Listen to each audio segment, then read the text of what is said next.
ఓం ఐం హ్రీం క్లీం చాముండాయే విచ్చే. నమస్కారం భక్తులారా. నవరాత్రుల 3వ రోజు పూజించే అమ్మవారు శ్రీ చంద్రఘంటాదేవి. ఆమె తలపై అర్ధచంద్రాకారం గంటలా ప్రకాశిస్తూ ఉండటం వల్లే ఆమెకు చంద్రఘంట అనే పేరు వచ్చింది. భయాలను తొలగించి ధైర్యం, శాంతి, విజయం ప్రసాదించే తల్లి గురించి, ఆమె పూజా విధానం, నైవేద్యం, పువ్వులు, కథ మరియు మంత్రాలను ఈ వీడియోలో తెలుసుకుందాం. పూజా విధానం. ఉదయం స్నానం చేసి శుభ్రమైన వస్త్రాలు ధరించండి. పూజాస్థలాన్ని శుభ్రపరిచి దీపం వెలిగించండి. అమ్మవారిని పసుపు, కుంకుమ, గంధం, అక్షింతలతో అలంకరించండి. పుష్పాలు సమర్పించి మంత్రజపం చెయ్యండి. నైవేద్యం సమర్పించి హారతి ఇవ్వండి. చివరగా కుటుంబ సభ్యులందరికీ ప్రసాదం పంచండి. అమ్మవారికి ఇష్టమైన పువ్వులు: ఎర్ర జపా పుష్పం, బంతిపూలు, తామర పువ్వు, ఎర్ర గులాబీలు. నైవేద్యం: పాలపాయసం, బెల్లం పరమాన్నం, చక్కెర పొంగలి, అరటిపండ్లు, కొబ్బరికాయ, తేనె. ఇప్పుడు మనం ఆ దేవి గురించి తెలుసుకుందాం. ఇప్పుడు ఒక చిన్న కథ విందాం. మహిషాసురుడి దుష్టశక్తులు. దేవతలను బాధిస్తున్న సమయంలో ఆదిశక్తి చంద్రఘంటా రూపాన్ని ధరించింది. 10 చేతుల్లో ఆయుధాలు ధరించి సింహంపై స్వారీ చేస్తూ యుద్ధరంగంలోకి ప్రవేశించింది. ఆమె గంటనాదం వినగానే రాక్షససేనలు భయంతో వణికిపోయాయి. చివరకు దుష్టశక్తులను సంహరించి ధర్మాన్ని స్థాపించింది. అందుకే చంద్రఘంటాదేవిని ఆరాధించేవారికి ధైర్యం, శౌర్యం, విజయాలు లభిస్తాయని నమ్మకం. మంత్రం: ఓం దేవీ చంద్రఘంటాయే నమః. ఈ మంత్రాన్ని 11, 21 లేదా 108 సార్లు జపిస్తే అమ్మవారి అనుగ్రహం లభిస్తుందని విశ్వాసం. ముగింపు: చంద్రఘంటాదేవి ఆశీస్సులతో మీ జీవితంలో ధైర్యం, ఆరోగ్యం, ఐశ్వర్యం, సుఖశాంతులు నిండాలని మనస్ఫూర్తిగా కోరుకుంటున్నాం. ఇప్పుడు ఆ దేవి గురించి మనం కొన్ని విషయాలు మాట్లాడుకుందాము.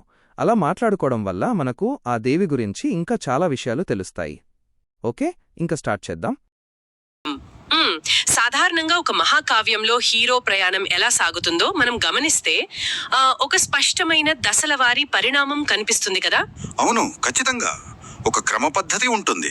రైట్. మొదట ఆ పాత్రకు ఒక బలమైన రక్షణ కవచం దొరుకుతుంది. ఆ తర్వాత ఏళ్ల తరబడి ఎంతో కఠినమైన శిక్షణ లేదా సాధన జరుగుతుంది. ఆ సాధన అంతా ఒక కొలిక్కి వచ్చాక ఇక అసలైన సమర రంగానికి, ఏంటంటే శత్రువుతో ప్రత్యక్ష పోరాటానికి సన్నద్ధం కావడం చూస్తాం. అవును, ముందు రక్షణ, తర్వాత సాధన, ఆ తర్వాతే సంసిద్ధత కదా. ఈ ప్రయాణం కేవలం కథలకే పరిమితం కాదు. మనం చూస్తే నవరాత్రులలో మొదటి 3 రోజులను ఈ పరిణామ క్రమానికి అన్వయించుకోవచ్చు. మొదటి రోజు శైలపుత్రిదేవి మనకు ఒక కవచంలా నిలిచి రక్షణ కల్పిస్తుంది. అవును, రెండవ రోజున బ్రహ్మచారిణిగా మారి కఠినమైన తపస్సు ఎలా చేయాలో నేర్పుతుంది. సరిగ్గా చెప్పారు. ఇక ఈ 2 దశలు పూర్తయ్యాక 3వ రోజున దేవి చంద్రఘంటగా మారుతుంది. ఇది ఒక విధంగా చెప్పాలంటే ఆ ప్రస్థానంలో అసలైన యాక్షన్ ఫేజ్, అంటే కార్యోన్ముఖ దశ అన్నమాట. నిజమే. తపస్సు అనే సాధన పూర్తి చేసుకుని ఇక ఇప్పుడు బయటి శత్రువులతోనూ అలాగే మనలోని అంతర్గత అవరోధాలతోనూ యుద్ధం చేయడానికి సిద్ధమయ్యే స్వరూపమే చంద్రఘంట. ఈ రోజు ది సంస్కృత్ ఛానల్ వారి మూలాల ఆధారంగా ఈ చంద్రఘంట స్వరూపం వెనుక ఉన్న లోతైన అంతరార్థాన్ని మనం అధ్యయనం చేస్తున్నాం. అసలు ఈ తపస్సు తర్వాత ఏం జరుగుతుంది? అంత ప్రశాంతమైన సాధనలో ఉన్న దేవి ఉగ్రమైన చంద్రఘంటగా ఎలా మారుతుంది అనే కథాక్రమాన్ని విశ్లేషించడం ఇక్కడ చాలా ముఖ్యం కదా. అవును, ఆ కథాక్రమం చాలా ఆసక్తికరంగా ఉంటుంది. ఏంటంటే పర్వతరాజ పుత్రిక అయిన శైలపుత్రి బ్రహ్మచారిణిగా అత్యంత కఠినమైన తపస్సు ఆచరించిన తర్వాత పరమశివుడిని వివాహం చేసుకుంటుంది. అంటే తపస్సు ఫలించిందన్నమాట. ఖచ్చితంగా. శివునితో ఆ కలయిక తర్వాత ఆమెలోని అనంతమైన శక్తి జాగృతమవుతుంది. ఆమె 3వ నేత్రం ఒక్కసారిగా తెరుచుకుంటుంది. అప్పుడు ఆమె తన ప్రశాంతమైన రూపాన్ని పక్కన పెట్టి ఒక ఉగ్రమైన రూపంలోకి మారుతుంది. ఓహో, శివునితో కలయిక, 3వ నేత్రం తెరుచుకోవడం, ఇవి వినడానికి చాలా శక్తివంతంగా ఉన్నాయి. అవును, కానీ ఇక్కడ మనం అర్థం చేసుకోవాల్సిన ఒక సూక్ష్మం ఉంది. ఆ ఉగ్రత్వం కేవలం విధ్వంసానికి ఉద్దేశించినది కాదు. అది అత్యంత వాత్సల్యంతో, కరుణతో కూడిన ఉగ్రత్వం. ఆ రూపంలోనే ఆమెను మనం చంద్రఘంట అని ఆరాధిస్తాం. కరుణతో కూడిన ఉగ్రత్వం వినడానికి చాలా బాగుంది. అయితే ఆ పేరును మనం విశ్లేషిస్తే అందులో ఒక పెద్ద విరుద్ధ భావన, అంటే ఒక పారాడాక్స్ కనిపిస్తోంది. చంద్ర అంటే చంద్రుడు, ఘంట అంటే ఘంట. అవును, చంద్రుడు మరియు ఘంట. నవరాత్రులలో ఈ 3వ రాత్రి దేవి కిరీటంపై ఉన్న చంద్రుడు సరిగ్గా ఒక ఘంట ఆకారంలో కనిపిస్తాడని మూలాలు చెబుతున్నాయి.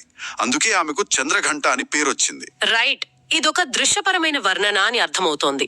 కానీ మనం ఒకసారి లాజికల్ గా ఆలోచిస్తే ఆ చంద్రుడు అనగానే మనకు ప్రశాంతత, చల్లని వెన్నెల, ఒక విధమైన నిశ్శబ్దం గుర్తుకొస్తాయి కదా.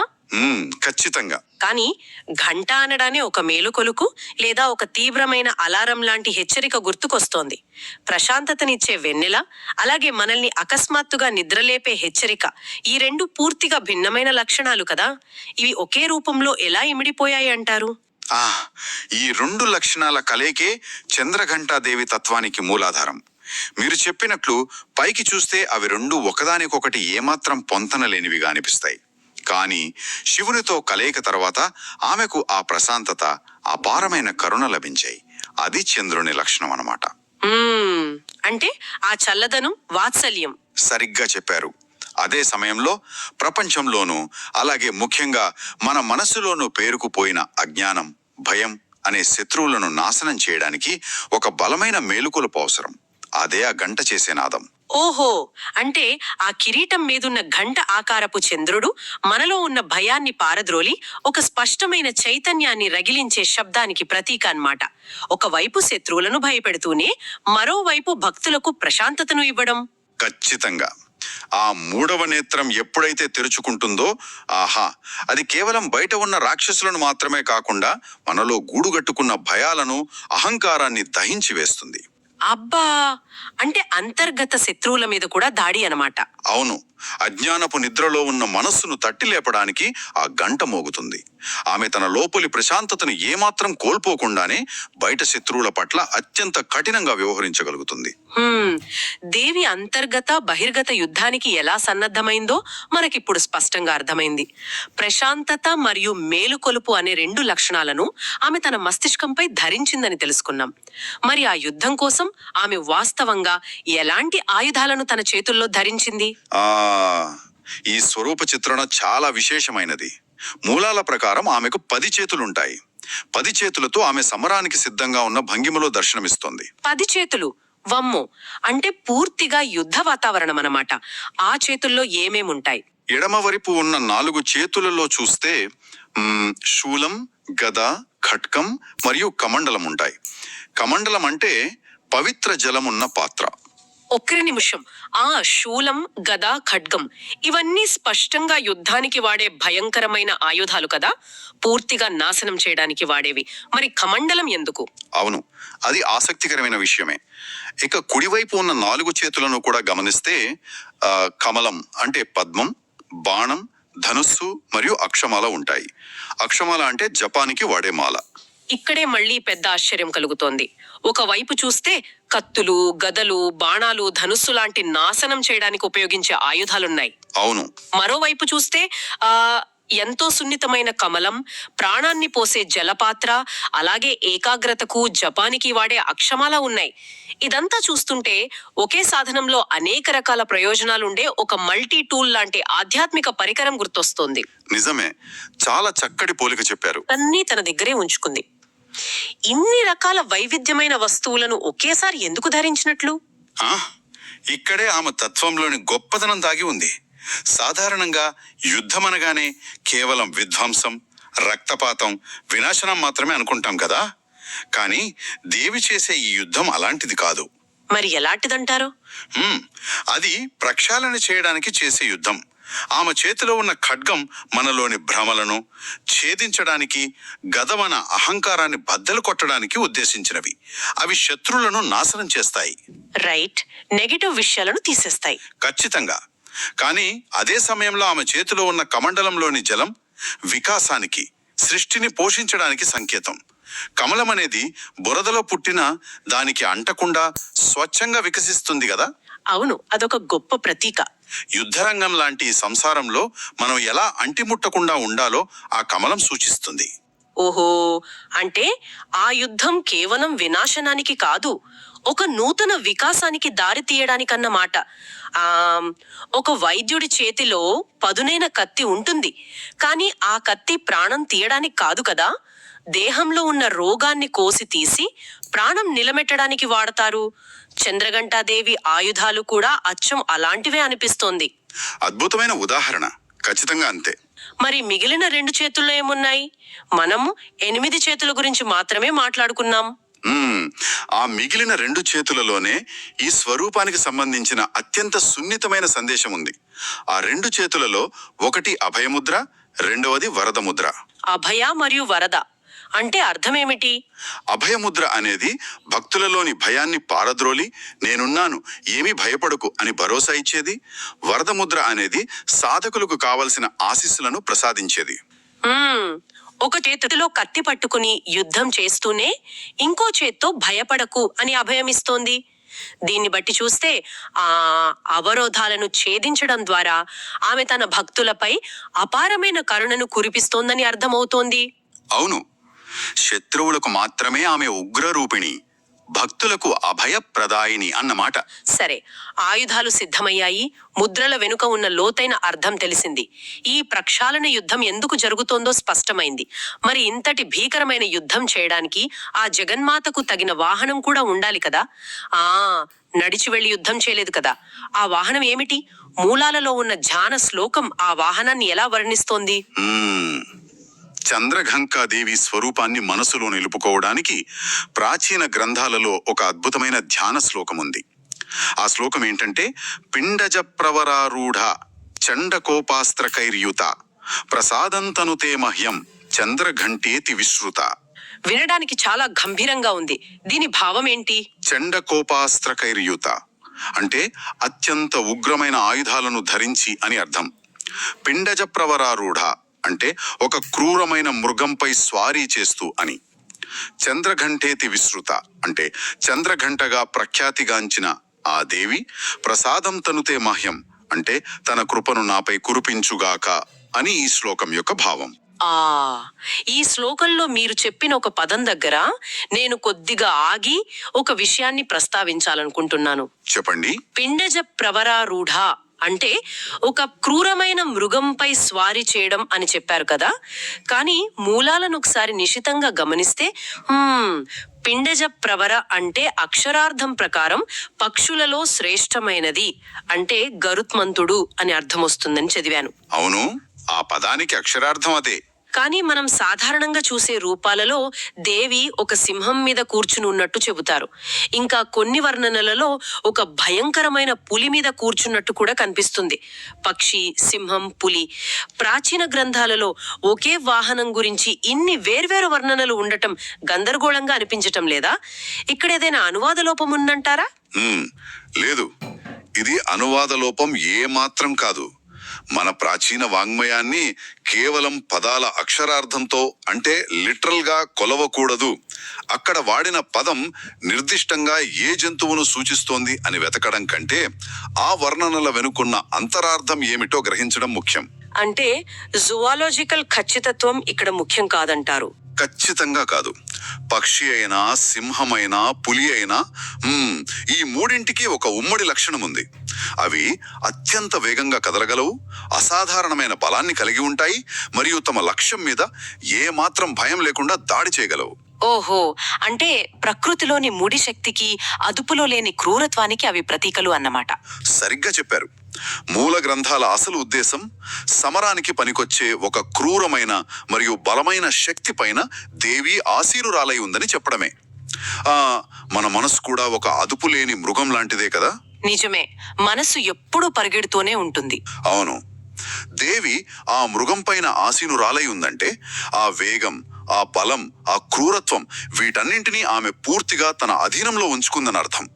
ప్రకృతిలోని అపారమైన శక్తులను ఒక్కచోట కేంద్రీకరించి దుష్ట శిక్షణ కోసం ఆ వాహనం ద్వారా ఆమె ప్రదర్శిస్తోంది. అద్భుతం. దేవీతత్వాన్ని దృశ్య రూపంలో మనసులో చాలా స్పష్టంగా ఊహించుకున్నాం. ఆమె ఆయుధాల స్వభావం, ఆమె యుద్ధ వాహనం, వెనుకున్న ఆంతర్యం అన్నీ అర్థమయ్యాయి. అవును, లేదా శబ్దానికి కూడా ఎంతో ప్రాధాన్యత ఉంది కదా.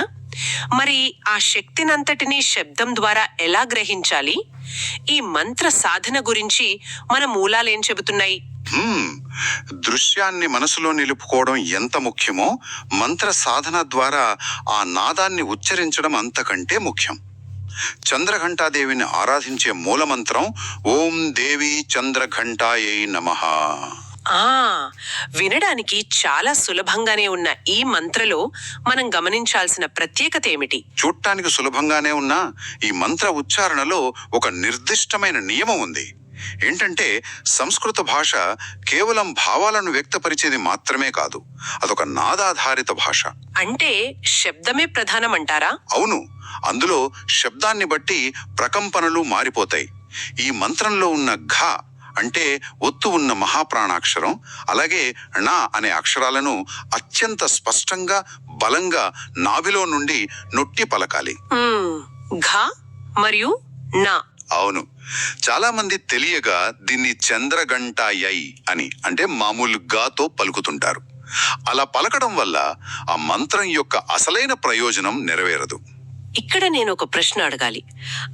మనం ఒక దైవ శక్తిని ప్రార్థిస్తున్నాం, అందులో భావం ముఖ్యం, కానీ కేవలం ఒక అక్షరం ఉచ్చారణ మారితే అంత పెద్ద తేడా వచ్చేస్తుందా? ఈ ఉచ్చారణలో ఇంతటి ఖచ్చితత్వం ఎందుకు అవసరం అంటారు?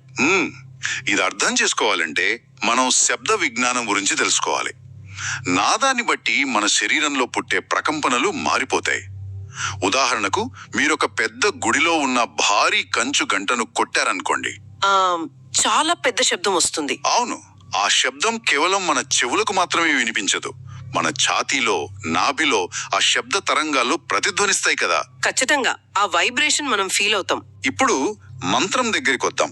మనం సాధారణమైన గా పలికినప్పుడు గాలి కేవలం గొంతులోంచే బయటకొస్తుంది, కానీ ఉచ్చారణలో మహాప్రాణాక్షరమైన ఘ అని పలికినప్పుడు ఊపిరితిత్తుల నుండి గాలిని బలంగా బయటకు పంపుతాం. అప్పుడు ఆ నిజమైన భారీ గంట మోగినప్పుడు వచ్చే ప్రకంపన మన దేహంలోనే పుడుతుంది. వామ్మో, అంటే సరైన ఉచ్చారణతో మంత్రాన్ని జపిస్తే మన దేహమే ఒక ఘంటలాగా మారి ప్రతిధ్వనిస్తుందన్నమాట. ఇది వింటుంటే ఎంతో ఆశ్చర్యంగా ఉంది. అదే శబ్దశక్తి. ఆ ఘా అనే శబ్ద ప్రకంపన మన నాడీ వ్యవస్థను మేల్కొల్పుతుంది, మన లోపల నిద్రపోతున్న మానసిక జడత్వాన్ని తట్టిలేపుతుంది. అందుకే మూలాల్లో అశబ్ద ప్రయోగానికి అంత ప్రాముఖ్యత ఇచ్చారు. ఒక చిన్న అక్షరం మారితే అది మన శరీరంలో కలిగించే భౌతిక మరియు ఆధ్యాత్మిక ప్రకంపనల స్వభావమే మారిపోతుందన్నమాట. అవును, దేవి పేరులోని ఆ శబ్దం మనలోని అజ్ఞానపు పొరలను చీల్చుకుని అంతర్గత చైతన్యాన్ని రగిలిస్తుంది. ఈనాటి మన అధ్యయనం ఎన్నో అద్భుతమైన విషయాలను మన ముందుకు తీసుకువచ్చింది. ఒక మహాకావ్యంలో కథానాయకుడి ప్రస్థానం తరహాలో రక్షణ, తపస్సు అనే దశలు దాటి సమరానికి సిద్ధమైన దేవి రూపం ఎలా ఉంటుందో విశ్లేషించాం. అవును, ప్రశాంతతనిచ్చే చంద్రుడు, మేలుకొల్పునిచ్చే గంట, ఈ రెండు విరుద్ధ శక్తులు ఎలా ఏకమయ్యాయో చూసాం. ఆయుధాలు కేవలం నాశనానికి కాకుండా అవరోధాలను ఛేదించడం ద్వారా సృష్టిని ఎలా పోషిస్తాయో తెలుసుకున్నాం. అలాగే వాహనం గురించిన అసలు ఉద్దేశం కూడా. ఖచ్చితంగా ప్రకృతిలోని అదుపులేని క్రూర శక్తిని తన వాహనంగా మలుచుకున్న విధానాన్ని అర్థం చేసుకున్నాం. చివరగా నాద విజ్ఞానంలో ఒకే ఒక అక్షరం మన దేహంలో ఎలాంటి ప్రకంపనలను సృష్టిస్తుందో చాలా లోతుగా చర్చించాం. అవును, ఈ రోజు విశ్లేషణ చాలా అద్భుతంగా సాగింది. అయితే శ్రోతలకు ముగింపు ఒక విషయం చెప్పాలి. చంద్రఘంటాదేవి కిరీటం మీదున్న చంద్రఘంట కేవలం బయటి శత్రువులతోనే కాదు, మన లోపలి శత్రువులతో యుద్ధం చేయడానికి మన చైతన్యాన్ని నిద్రలేపే ఒక మేలుకొలుపు అని మనం మాట్లాడుకున్నాం కదా. ఇదంతా విన్న తర్వాత మనకు సహజంగానే ఒక ఆలోచన వస్తోంది. ఎలాంటి ఆలోచన? మనం ఇప్పుడు జీవిస్తున్న ఈ ఆధునిక యాంత్రిక ప్రపంచంలో ఎప్పుడూ రకరకాల శబ్దాల మధ్య బతుకుతున్నాం కదా. ఏంటంటే ఫోన్ సందేశాల శబ్దాలు, ఆకర్షణలు మనల్ని నిరంతరం కట్టిపడేస్తూ ఒక విధమైన మానసిక నిద్రలో ఉంచుతున్నాయి. నిజమే, పరధ్యానం ఎక్కువైపోయింది. అవును, మనల్ని పట్టి పీడిస్తున్న అతిపెద్ద శత్రువు మన ఆలోచనల అస్థిరతే కదా. ఒకవేళ ఆ జగన్మాత ఆ చంద్రఘంటను ఇప్పుడే మోగిస్తే ఆ ఘంట మనలోని ఏ అంతర్గత అవరోధాన్ని ఎదుర్కోవడానికి మోగుతోంది? ఈ యాంత్రికమైన నిద్ర నుంచి, మనసును లాగేసే ఆకర్షణల నుంచి మనల్ని మేల్కొల్పడానికి ఆ నాదం వినిపిస్తోందా? చాలా బలమైన ప్రశ్న ఇది. ప్రతి ఒక్కరూ ఆలోచించుకోవాల్సిన విషయం. ఈ ప్రశ్న మన అందర్నీ ఆలోచింపజేస్తుందని ఆశిద్దాం. ఈనాటి ఈ లోతైన విశ్లేషణలో భాగమైనందుకు శ్రోతలకు కృతజ్ఞతలు. మరెన్నో ఆసక్తికరమైన మూలాలతో, మన ఆలోచనలు రేకెత్తించే కొత్త విషయాలతో మళ్ళీ కలుద్దాం. వీడియో నచ్చితే లైక్ చేయండి, షేర్ చేయండి, మా ఛానల్ను సబ్స్క్రైబ్ చేసుకోండి.